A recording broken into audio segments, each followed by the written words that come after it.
Hey, Dom. Hey, Jenna. Hey, how's it going? Good. That was a weird pause. Like, I really have to think about It's that. good.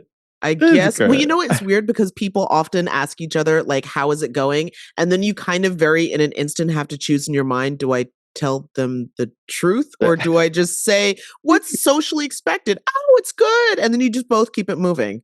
Well, because do people really want to hear the truth sometimes? I mean, But there's been I don't know. studies about that apparently, like, people don't really, that's just like a, innocuous question that Americans, I've been told, ask each other without real interest in the truth I behind do that the all the answer. time. I do that all the time. I mean, I think it's just, you feel like you don't want people. It's like, oh, they're not going to want to know the truth. You can't handle the truth. Yeah, well, let's talk about handling the truth. Let's start the show. Hi, I'm Jenna. And I'm Dom. And we're both award-winning journalists who've recently been laid off. Our industry is experiencing a seismic shift, and it's shed a lot of really good journalists. So where does that leave us? Well, we're definitely laid off. And we're looking for new jobs, looking for what's left of the industry, and what to do next. And we're looking at all of it. So if you're a fellow laid-off journalist, a working journalist, or someone who admires the craft, we're looking to build community, develop new skills, and try to figure out what just happened. Welcome to Laid Off and Looking.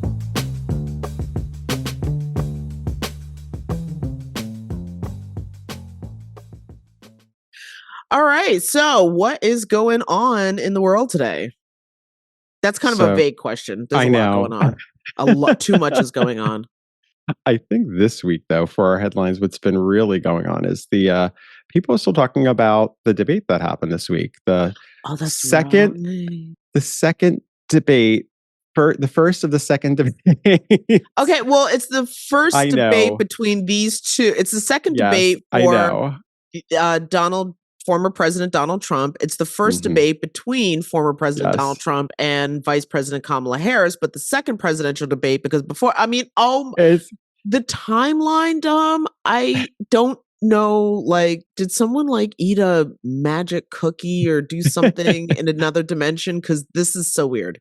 But there's been so much buildup for this debate and what it actually means to what's happening across this election. And then, of course, for us, looking at it from the journalistic aspect is, how much of it also was hyperbole of people just getting so riled up in terms of this debate. And when it finally happened, oh, God. Yeah, no, I was just going to say that, like, people getting so riled up. At this point, politics is like a football team in this country. Like, you get all riled up to, like, support your team. And, like, okay, it's game night live on CNN. Like, we're still picking the leader of the free world, right? Jenna, I don't know. But what was definitely interesting from the debates were, I think, one of the biggest parts, of course, other than some of the things that were said during it, were the issue of fact checking. This was the ABC moderators, ABC News moderators, David Muir and Lindsay Davis. They were, there were a few times that they did fact check during this debate, and all of them towards Donald Trump. And there, of course, were some people who were very happy about that, and some who were not so happy about it. I know in the CNN debate that was held in June between Donald Trump and Joe Biden, there was no fact checking. There was no real time fact checking, I should say. Correct. This was This was real time fact checking, and it's interesting. I found something where it was a survey, a media and technology survey from Boston University's College of Communication from June 20th of 2024. Now, this is before the first debate between Trump and Biden. They did a survey and it said 69% of respondents said debate moderators should point out factual inaccuracies in candidates' comments during the debate. So it seems like many people in the public do want this. I think the thing I found so interesting is everybody wants it as long as it's not aimed at their candidate. People want the fact checking as long as it's not fact checking their own candidate. They are cool with it in terms of just, Do you know what I mean? That just, to me, that brings it back to like a sport. You're treating the fact checkers like they're refs and like the refs are being unfair. Like, okay. What we've learned is that a lot of, I would say, followers of Donald Trump, what they have said in their own words is that a lot of them take him, they don't take him literally when he says things. So they think it's fine when he engages, and I guess what they see is nothing more than harmless hyperbole or something in his stump speeches. You cannot do that in a debate. Like, you can't just say wild crap that you just, like, you can't do that. And some of the stuff, I'm sorry, like, I mean, social media has taken off with the whole dogs and cat memes from Springfield, and which is interesting because there's been reporting where people have either already done reports from Springfield, I think it was Ohio, or have gone there and have talked to some of the business owners, and they're like, no, actually, the immigrant population is amazing. They show up on time, they do extra work, they don't complain, they did, which was different from what they had been dealing with. But it's such an extreme, and also I should say it's also race baiting, because one of the other things that I'm seeing online is that I guess two communities that didn't think they'd be locked together. I'm seeing videos from the Haitian and Korean community, both communities that have been accused of eating pets of white people. Like, there's just some stuff. Yes, no, you can't just say that. So I do understand, but whether or not it was fair or not, I think maybe that depends more on who is saying the more egregious stuff. Who, I mean, can you,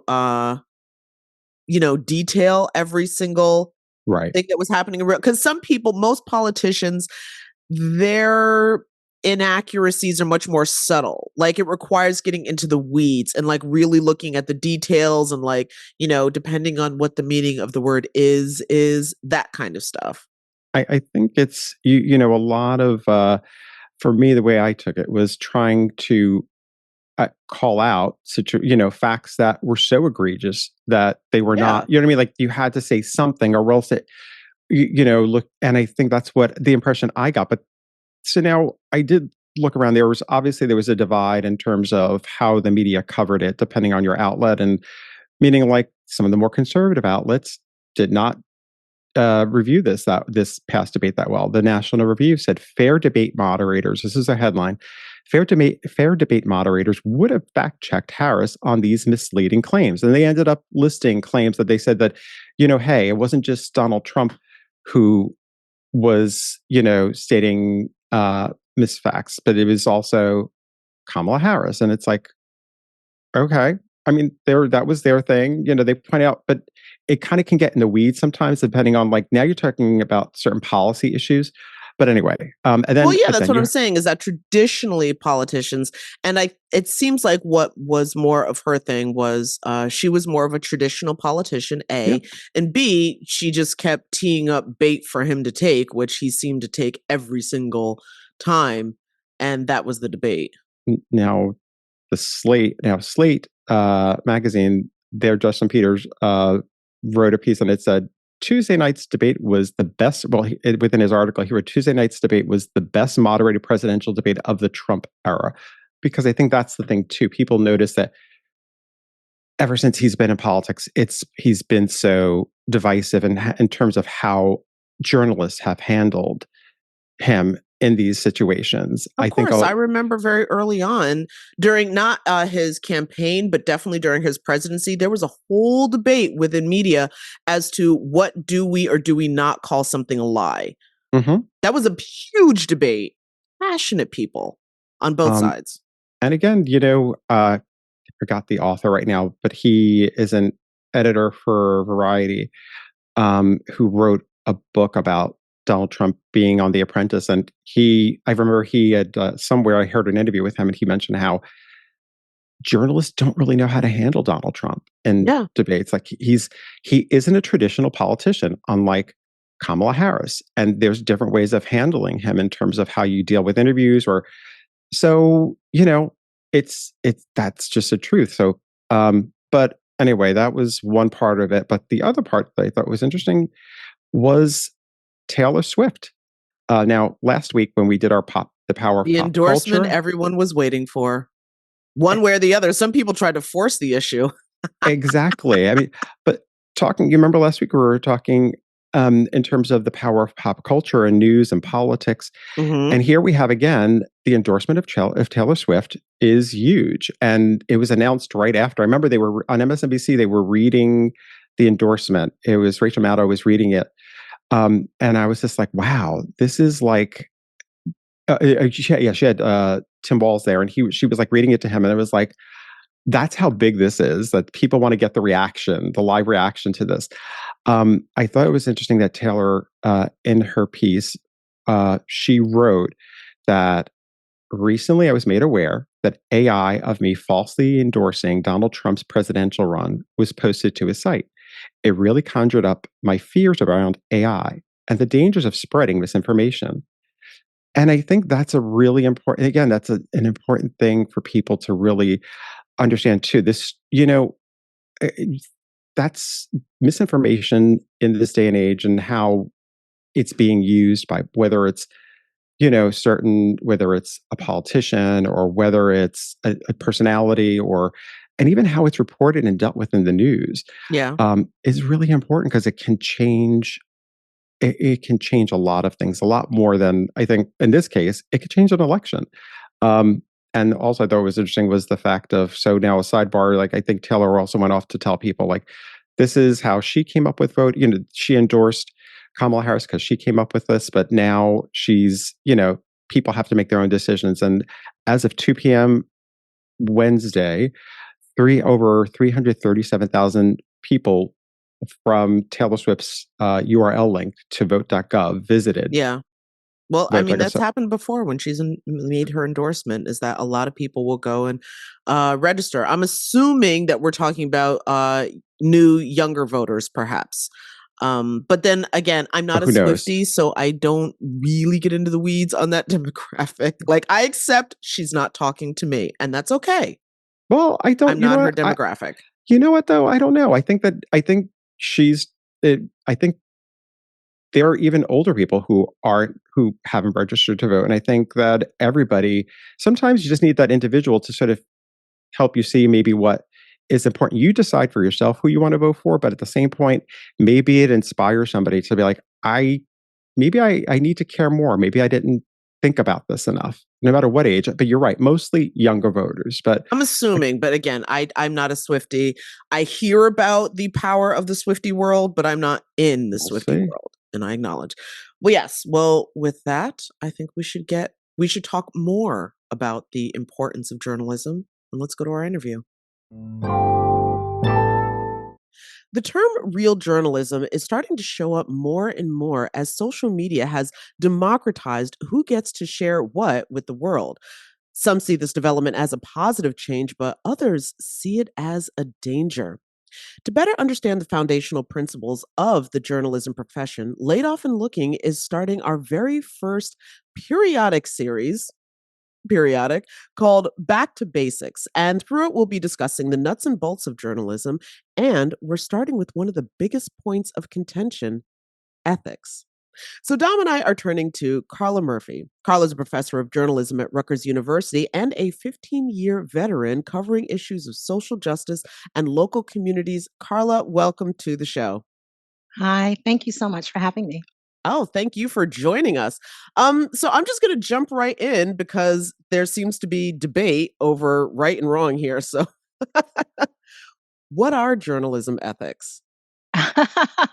So this is such good timing because this is back to school, at least for the Northeast. Yeah. Mm-hmm. The South started, a couple of weeks back. So literally I had my first class, which is a journalism ethics in the law class that I teach at Rutgers, Newark. That is all we talk about. So journalism ethics, there are, let me just say this, there are excuse me, traditional ethics, but then there are a range of them depending on who's producing that journalism and the time period in which they're producing that journalism. For me, I always start my class and I say that to them, that if they go into different newsrooms, they might encounter a different range of ethics. And then this is depending on if you're going into traditional kind of legacy news outlets, or if you're going into the nonprofit news outlets, or if you're going into public media, it changes. But I do tell them that there are about 3 or 4 core principles that are, excuse me, that thread throughout, that are in common. So one, of course, they've heard of objectivity. So I start with what they know, right? But that is a very controversial ethic, and we get into why that's controversial. In my class, I teach them objectivity of method to distinguish from objectivity, the colloquial uses of objectivity. But the main one that I stick on is verification. And that comes from, I'm not making up any of this, by the way. This is not my own. I'm teaching from and building on people who've been doing this work for such a long time. Okay. So what I really love, I use the elements of journalism, which is now probably in its 4th edition, and that's the Kovach and Rosenstiel book. And one of their points is that the main thing that probably distinguishes journalism from other forms of media is the discipline of verification. So we all know this, we might know this as fact checking. That's one of the ways in which we do that. But it could also be checking on someone's definition of terms, for example. So a perfect example is journalism, right? Or journalist. Let's say journalist. A lot of people use journalist and they're describing different things. So one of the things yeah, no, it's really, really wide. It's wide. So one of the things that I would do as a responsible, say I'm a student journalist, is to make sure that the person I'm talking to will define, oh, well, what do you mean by journalist? Can you tell me exactly? And I'll make sure I communicate that in whatever I'm producing. So I always tell them kind of the fundamental kind of flat line. I don't care if you're doing a podcast. I don't care if you're writing. I don't care if you're online. I don't care if you're on TikTok. I don't care. The fundamental baseline is verification, the practice of verification. And obviously that brings in fact checking, that brings in research, that brings in evidence. That is the fundamental baseline. And then I think for me, going forward from that, I would then say transparency. So transparency with your audience, of course, of how you got the information, of how you got the news, and then also transparency with your sources about how you're going to use that information, right? So those 2 things, verification, transparency, and then the last for me that I would say my top 3 would be providing context. I think that journalists are not just stenographers. Yeah. If we were, stenographers would just do it. But journalists are there to turn information into knowledge. And knowledge means providing context, having some understanding of history, having an understanding of how things came to be how they are, and being able to provide that context in your story and in your storytelling. So I'll stop there, but there are a range of other ethics to kind of build on from that. Well, just building off of that one, just based on my own experience, having worked in broadcast and specifically radio, a lot of the news that we do in those spaces, they're short hits, really. Like there just isn't, if you have 45 seconds to tell a story, and that's not unusual, there's no time for that. You just, the facts, and then that's it. And I just wonder a lot of times if there's print journalism where I feel like there's a lot more leeway to do that, but with broadcasting, there isn't necessarily. And a lot of people do get their news through broadcast. And so a lot of context and nuance can get lost in the sauce because the clock is merciless and we got to fit so many stories within a segment. Absolutely.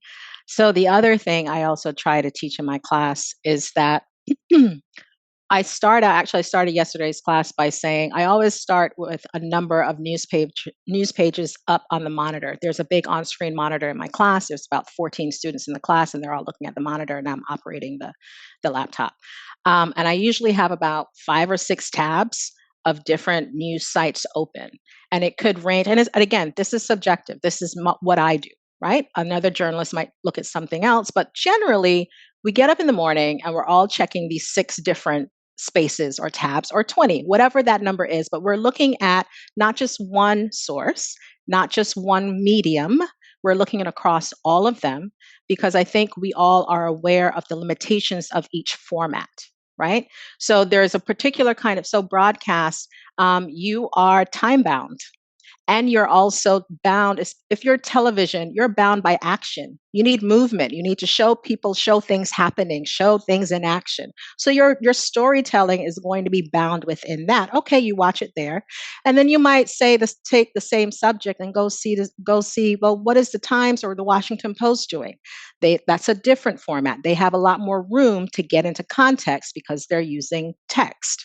So you're looking at the same story. Let's say it's one of the endless Trump, Kamala Harris stories, but it's the same story. But you're looking at that across mediums, and you're looking at that across different outlets and across different platforms. And that way, you're going to get, I think, an approximation to, oh, this is what's fully going on. But you wouldn't just look at one thing and get what's fully going on. You wouldn't just listen to that 45-second clip in the morning and be like, oh, I know what's happening.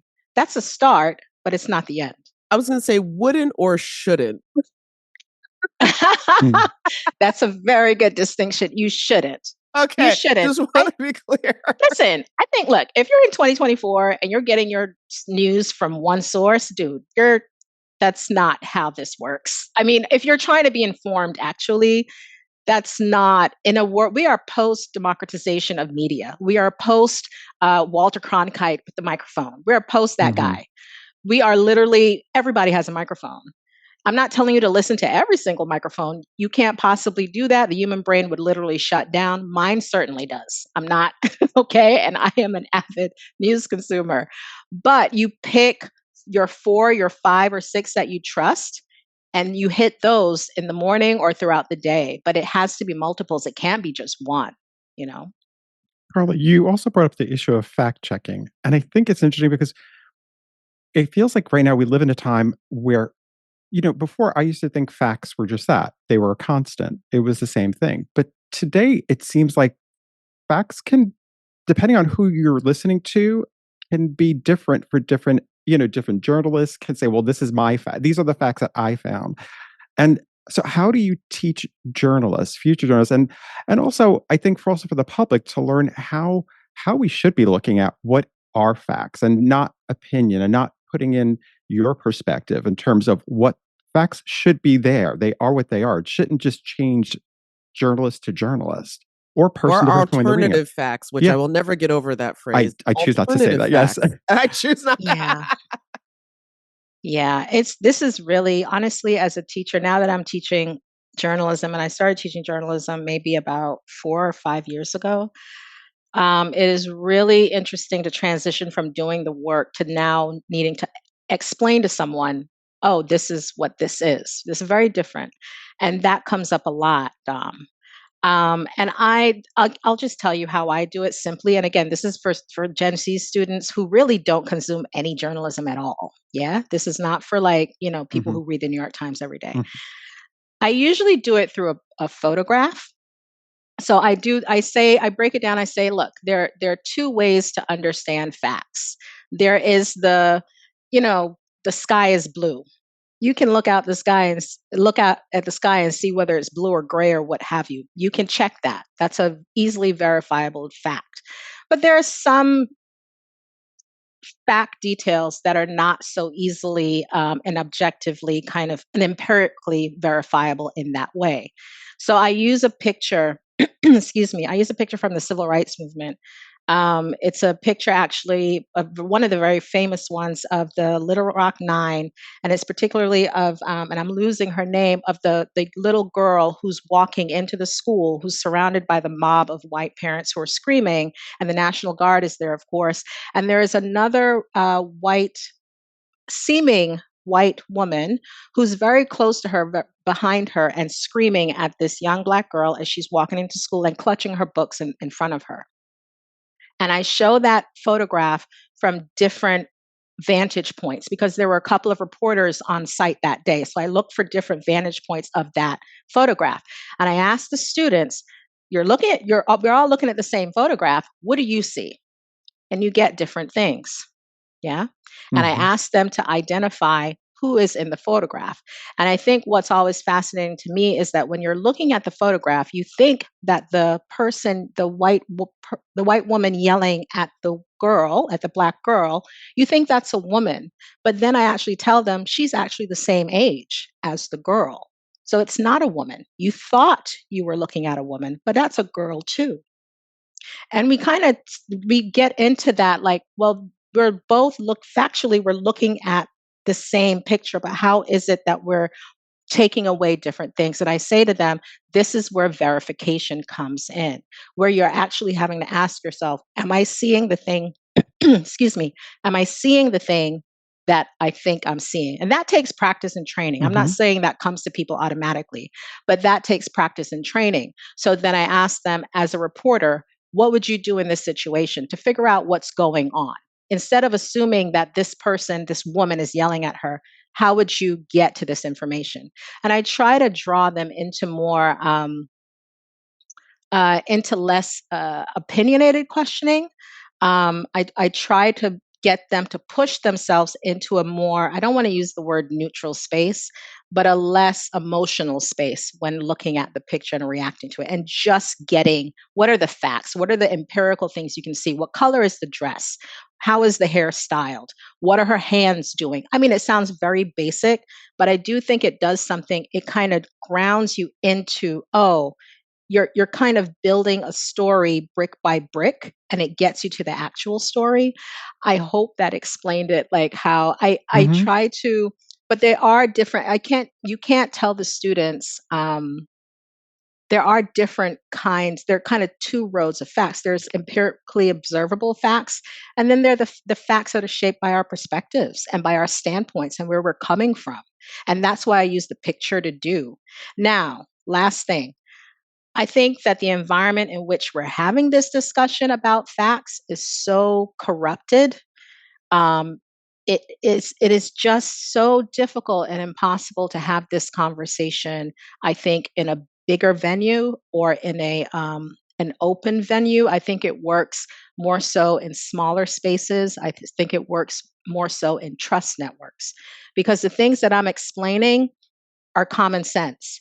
But I do think that what I am saying, if we're in such a corrupted environment around with misinformation and disinformation, and people who are intentionally trying to poison meaning, who are intentionally trying to poison the dictionary definition of words.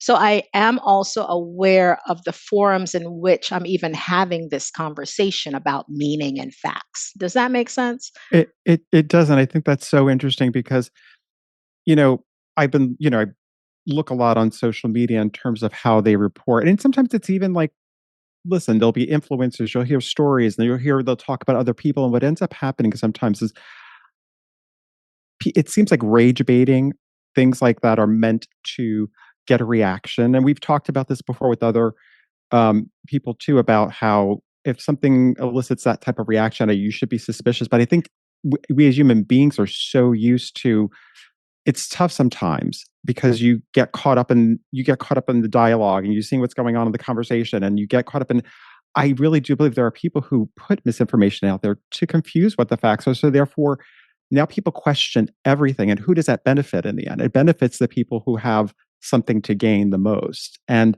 if you mix up the facts where it's not where you don't even know what is a fact anymore, you start questioning, well, wait a minute, is that the truth or is that not? And I guess, even when you brought up trust networks, like what is a trust network, and what is it that we can do, even because we are talking about teaching younger people, Gen Z, because I think that's so important that they also have this base learning of, we all can get caught up in the rage baiting, but how can we do that? How do we teach people to really not get, emotionally invested first, like in the sense of just being angry or being upset and saying, well, wait a minute, that's just wrong. And how do we do that? It sounds easy, but it seems really hard at the same point.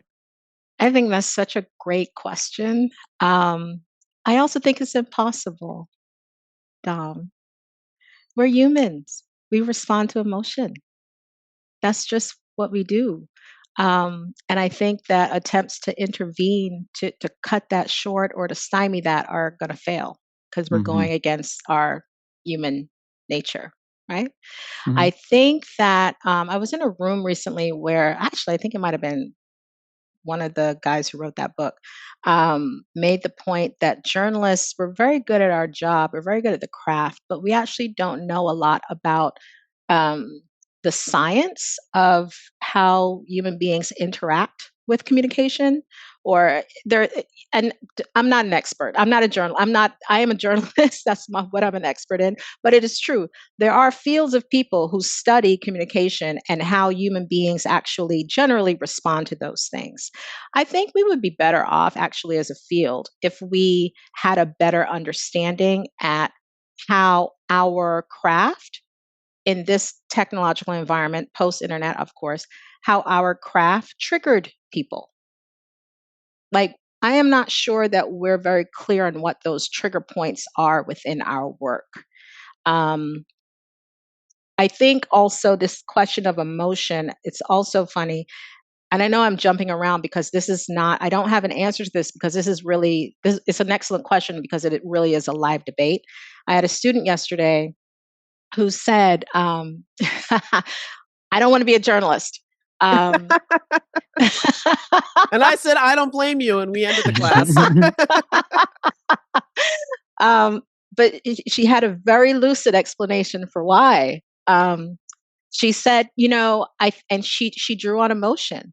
She said that journalism is only about one emotion, which is pain.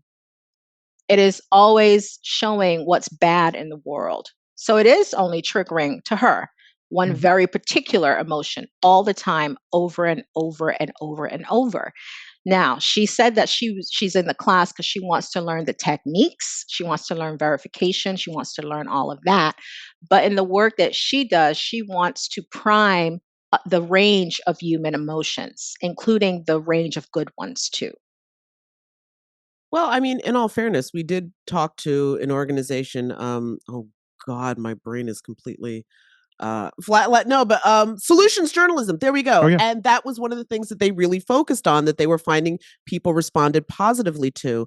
But before we move on to another point of ethics, I do just also want to bring up that emotions in journalism, like, okay, I can obviously only speak to my own personal experience, but as a Black woman, following some of the stories that we've had to follow in the last few years, and the way that those stories have been covered, either particularly about, police shootings of Black people, there's no way I'm not going to read those headlines and there's not going to be an emotional reaction. There's a deep-seated emotion within me for that. And then it becomes like, well, again, as you were talking about, Carla, with the context, the nuance that might have gotten cut out of the story or didn't really fit because there was only so many words and there's only so much time. But that's where the emotion point is for me.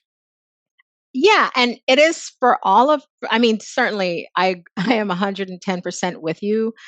And I think if I'm the reporter covering those stories though, and I know that about myself, I think where my training kicks in though, I think that's why I say this is a practice. I don't think this is human. When I say human, that sounds so harsh. I mean, I don't mean that this is something that comes naturally. And let me talk about myself. To me, I think that it has to be training. This is why journalism training and also having an editor is so important, because your emotion, you're in the space, you're covering your story, and you need to be. I do think that you have to be in it to cover it well, to get all the details, to see the things. But I do think that the training of pulling back and asking yourself a form of, am I seeing what I think I am seeing? Am I hearing what I think I am hearing? I think that is a healthy practice for journalists in order to get to actually the truth and not let emotion override. And I think it's also healthy quite frankly, for the consumers as well. To kind of there has to be a breath and a pause, because the emotion is always going to be there. You can't cut that out, and you shouldn't. Yeah, that makes us lovely and who we are and interesting. But I do think that there has to be that pause. And I think that editors were typically, that was definitely a pause. We're seeing, obviously, because the industry has shrunk so much, we have fewer and fewer editors, we have fewer and fewer people doing this practice, just pause. But that's really what you need, is that training for that pause part to kick in. And then you ask, what am I really seeing, hearing, feeling, touching? And list those, and literally list those things. List them, and it will get you closer to the truth. I'm okay. Now I'm also, I've got so many questions. Obviously I've got questions. It's what I do, but I now, cause I'm hearing what you're saying, but I'm also sensing perhaps a point of tension, because for example, if you're in a breaking news situation, and that's when, at least in broadcasting, you get a lot of viewers because this is breaking news. And again, that pause, that moment, there isn't necessarily time for that when you've got to feed the beast. We've got a deadline. It's 5 minutes. I just need to know what's going on, what happened, who, etc. Like, oh my God. And then, but I'm also thinking about, audience reactions. And because that breaking news situation is so high adrenaline for everyone involved, including the audience, when that's over and you get a chance to have that break in that moment to give the story nuance, some people have already tuned away. They've moved on and they're not getting that. Yeah. Or they might not be getting it from you. They might be getting it somewhere else. Oh my God. Apologies. Hanging on my every word. Okay. Anyway. I do think so. Yes. So breaking news, I'm always like, breaking news makes me laugh because I think everything these days is breaking news. Like I put on a new shirt today, breaking news, anyway. But yes, so in breaking news context, I think this is where the change that has certainly happened with the democratization of media is that, and when I say that, I mean with the internet coming online and social networks and social media, the change that has to happen is that the consumer now has to be educated about how media actually works and how news actually works. And this is where the ethic of transparency comes in. So as a breaking news reporter or the station, responsibly, you would say, this is a breaking news report. And dear listener, of course, that means that the story is developing. That means that some of the details that we're initially reporting may change over time. Please stay with us over the next 24 to 48-hour period as this story develops. And towards the end, you're educating your consumer that, and they understand that. You're literally in the middle of the thing when it's happening or in proximity to it. Information is just coming out. So that means that the follow stories are going to be more nuanced from the same source. So from you. So that means your day 2 story, your day 3 story is going to be the full, absolute, accurate thing. And you will correct yourself audibly and and powerfully in that day 3 stories. Any mistakes you might have made in that day 1 story, the breaking one, you will correct them for the listener to hear. So I do think that's how you handle that in terms of applying ethics. And I think applying transparency to your listener, reader, watcher, whoever that is. Okay. Also, one other thing, objectivity. How, again, Dom and I have had a lot of conversations about, where is the space as a journalist to bring your authentic selves to a story? Because again, we all have unique experiences, unique perspectives, etc. And yet to maintain that objectivity, which sometimes can seem abusive, like for the story where, the journalist is just standing there watching. They're not doing anything. They're not, and I don't know. That's something that seems like sometimes I myself struggle with, even though I've never stepped into a story because again, I'm just there to cover it.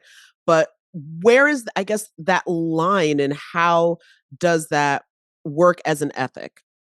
Well, first, may I ask you, when you say your authentic self, what do you mean? Bring your authentic self to the story. My full self as a Black cisgendered woman. I guess now middle-aged, but the book. No, but the Me point too. is that but those experiences do shape the way that I've experienced the world. I find that at least when I do interviews, they definitely shape the kind of questions that come to mind and the things that I will ask. But when I'm doing something that's more reporting based, that doesn't always feel like it might shape something in terms of like who I might go to if I'm looking for man on the street or something like that, to make sure I've got as broad of a sense of, like people's opinions or thoughts of something. But for a story, yeah, I'm not always sure if that's like the correct place for me to be bringing that part of myself to it, because again, I'm there to get the facts of what has taken place. Yeah. So again, facts. Okay. So I don't believe in objectivity as an ethic. So let me just put that out on the table there. I think it's something it's made up over time. And not, I think there's plenty of research and plenty of evidence to show that this is true. Right. In the development of journalism over the 20th century, you can see when this idea of objectivity came in, what its original intentional definition was, as opposed to what it became over time. And not even the 20th century, that starts in the 19th century. So I am not going to go into that. There are tons of authors who have done that work. I do not believe in objectivity. I am a human being. I like, again, let's start at the facts, yeah, and work from there. And the facts are, I am a human being. I am not a robot. And even if I were a robot, I would have been a robot programmed by a human being. So whatever it is their frame is, that's in the robot too. Okay. Oh, good point. Right. So I think number one, let's start there, and I'll speak for myself. And this is why I make a distinction between objectivity, which I think is a myth. I also worked with Lewis Raven Wallace. I don't know if you guys know that, who wrote an entire book called the Myth of Objectivity. I advise people to go check that out as well. But I make a distinction between objectivity and objectivity of method. Yeah. So I'm still bringing and I had these. When I was reporting full time, I had these tensions all the time, but it was never within myself. It was always with my editor or my outlet, because my editor would typically be white.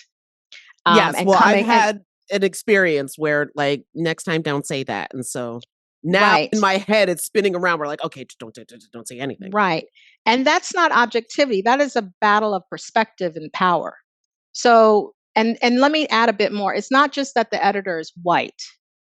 It is, and let's be clear here, because I think that journalists like to, and we don't get this in our training, we don't get this in our journalism school education. Let's be very clear that this country was set up to have different experiences for people based on race, because of segregation, because of Jim Crow. So a white American generally will have a very different experience of citizenship as compared to a Black American. You cannot ignore that. So of course, these two people coming from, one is coming, let's say, the suburbs of Long Island, which were literally carved out for them, is going to look at their perspective on an event, on how it's happening, what's taking shape, why it's happening. Of course, is going to be different. And as an editor, if I were running my own outlet, I want that in my reporters. I want both of those perspectives on the same event. I want to platform both of those things for my audience, because my goal is to fully inform my audience.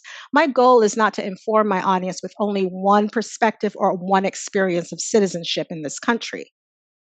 My goal is to inform an audience with all the multiple experiences of citizenship in this country, unequal experiences of citizenship in this country. And then my audience can make an informed decision. Does that make sense? And then, I want to get to, it absolutely does.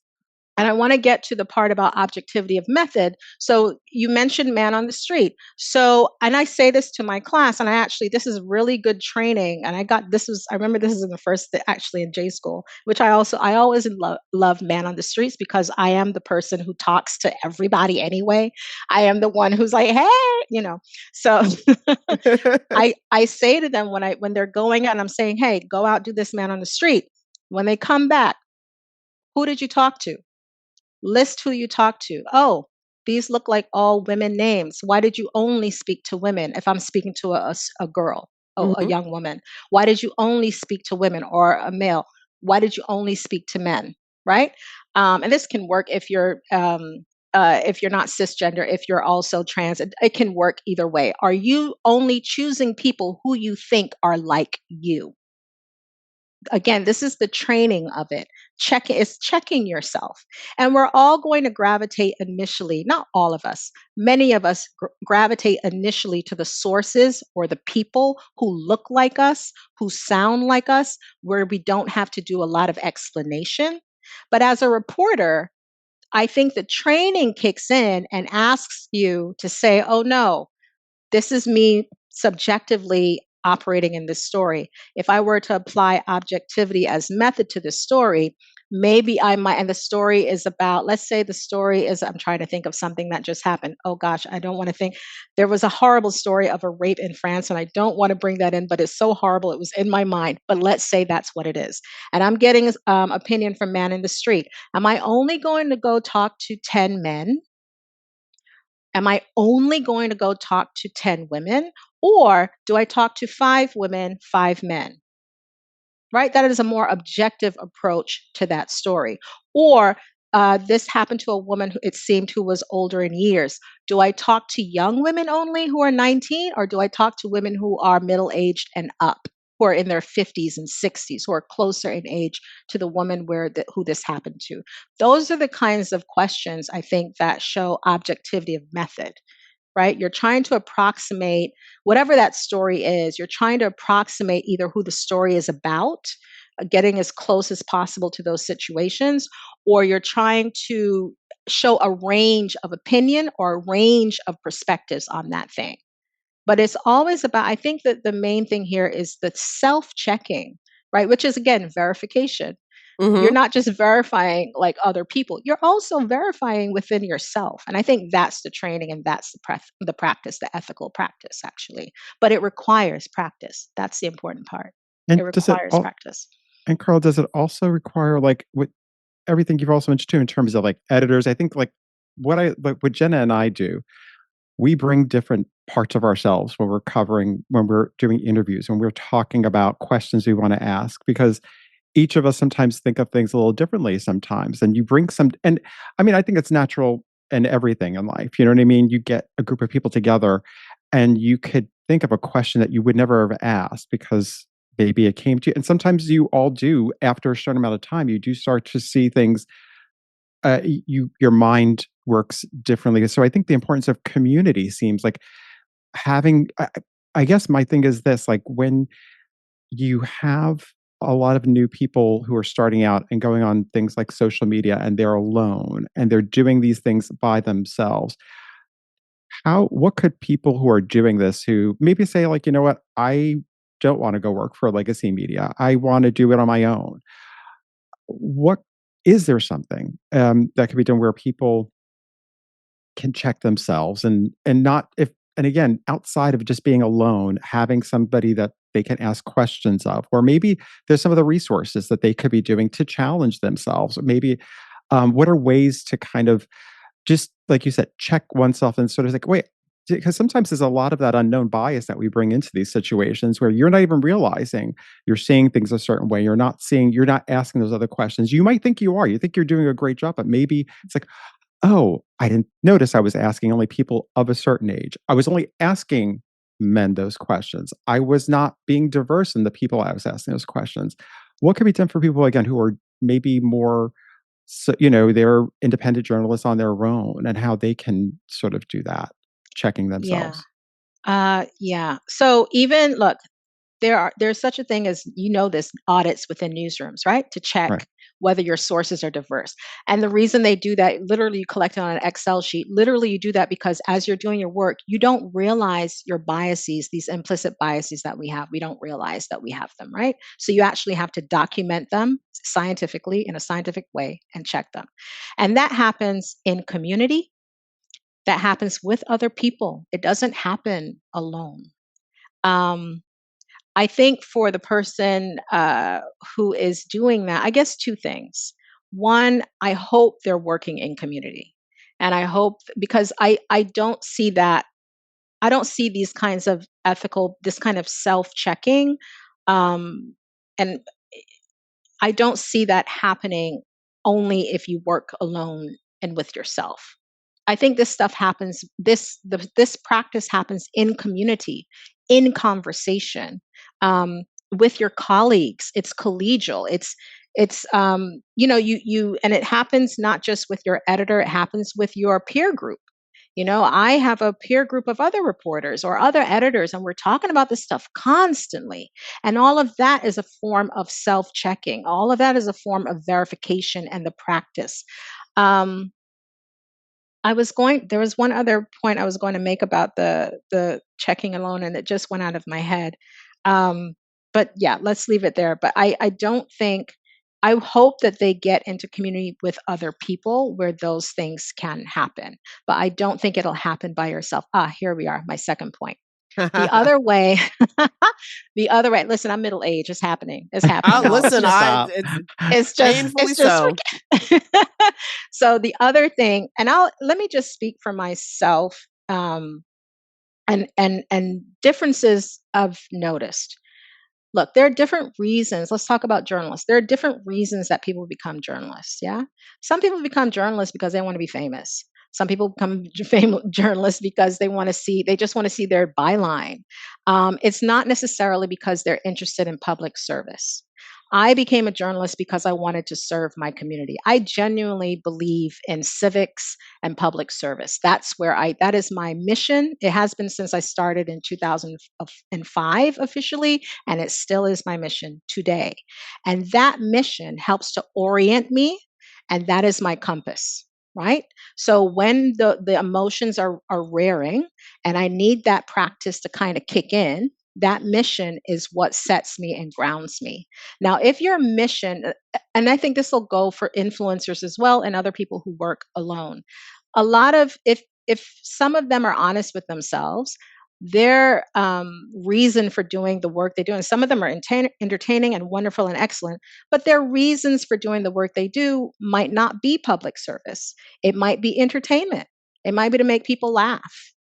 And then in those situations, do you need to or want to do the self-checking and the self-practice? I'm not so sure. Now, if you are an influencer who cares very deeply about public service, I'll put it in language, I think, that in the spaces that I'm in a lot that people are more familiar with.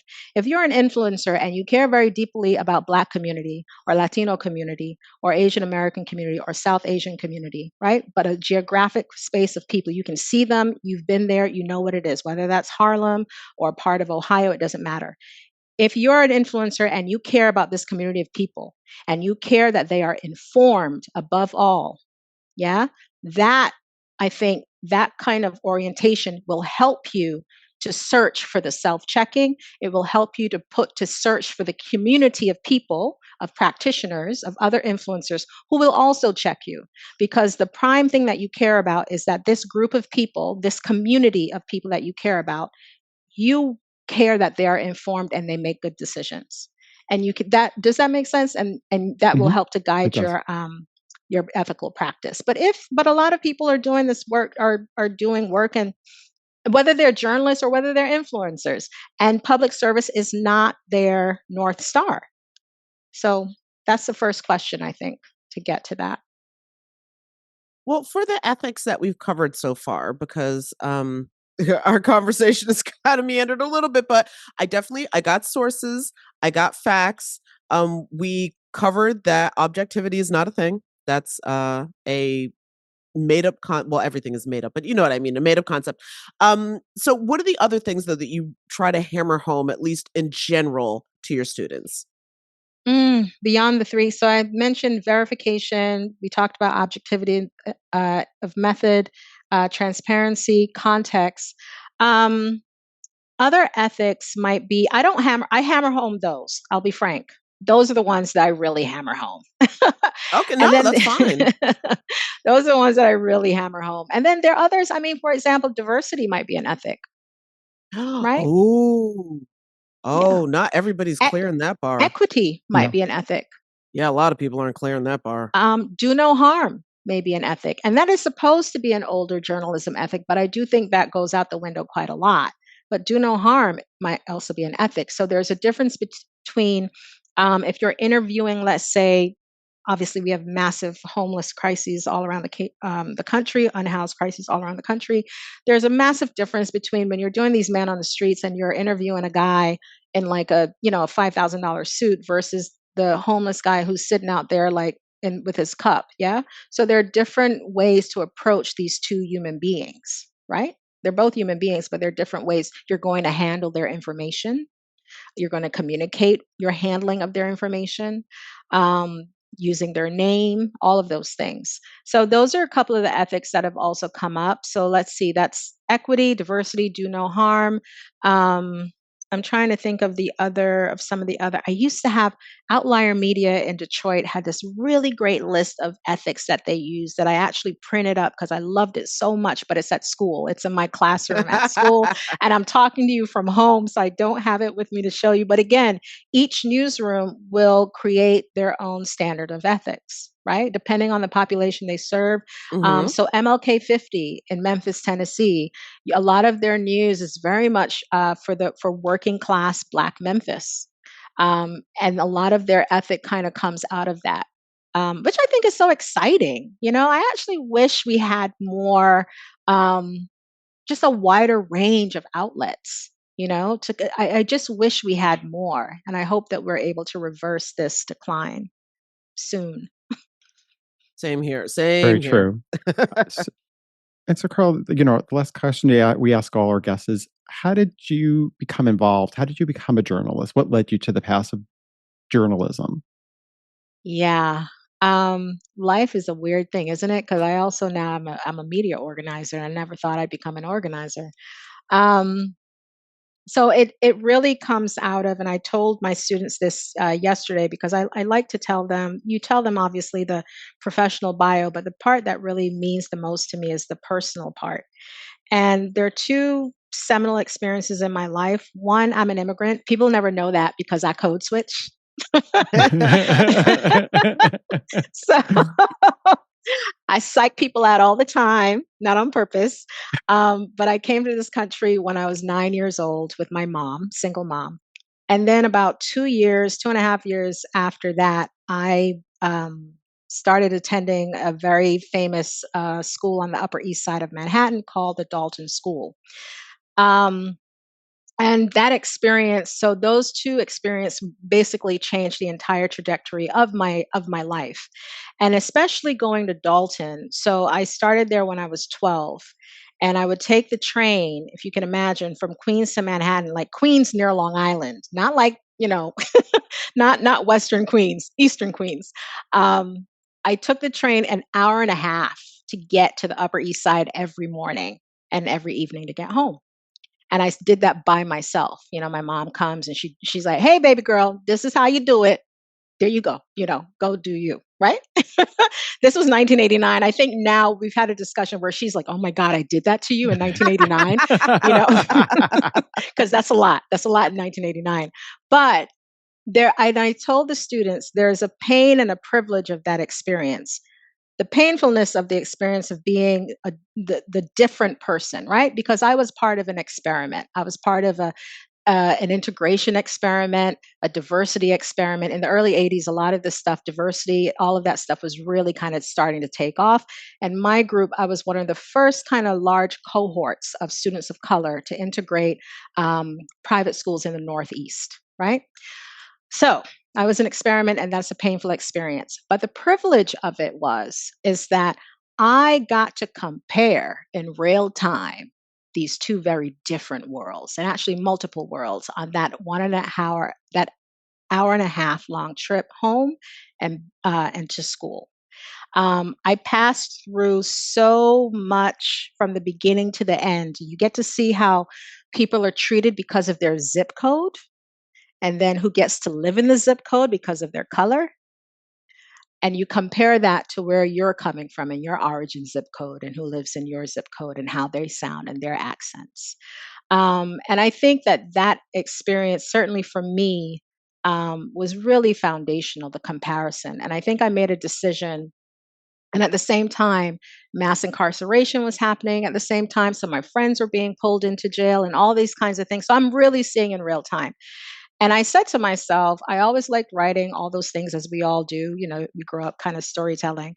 And I said to myself, wow, you have kind of an inside lens view of just this difference, these different worlds, and maybe you could be a bridge. That's how I kind of like saw myself. Maybe you could be a bridge between these two different experiences that you're seeing. Maybe you could explain things in a better way than has happened before. I said that to myself, and I think I kind of put myself in this. And I came to journalism very, very late because look, I'm an immigrant, single mama, immigrant. She is not pushing journalism as a career. So I came to journalism very, very late, but I really came after kind of sorting through those kinds of those drives, those impulses, what I wanted to do. And I do think that hopefully I've done that. Hopefully I've been a kind of bridge to better explain or better show or better tell. Okay. All right. Well, listen, Carla, thank you so much for taking the time to share with us, to give us your take. No, seriously, on the ethics of journalism. I mean, it's a subject that I'm sure we will revisit again and again, but I think this was a great conversation, and I definitely learned a lot. Same. I absolutely learned so much too from the questions. Thank you so much for having me. I enjoyed this very much. Thank you. Thank you, Carla. Thank you. Laid Off and Looking is an independent podcast conceived of and created by Jenna Flanagan and Dominic Camia. Music provided by Jay Cowett. Research by Lori Ruthenbucker. Reach out to us anytime at laidofandlookingpod@gmail.com. New episodes drop every Friday at noon.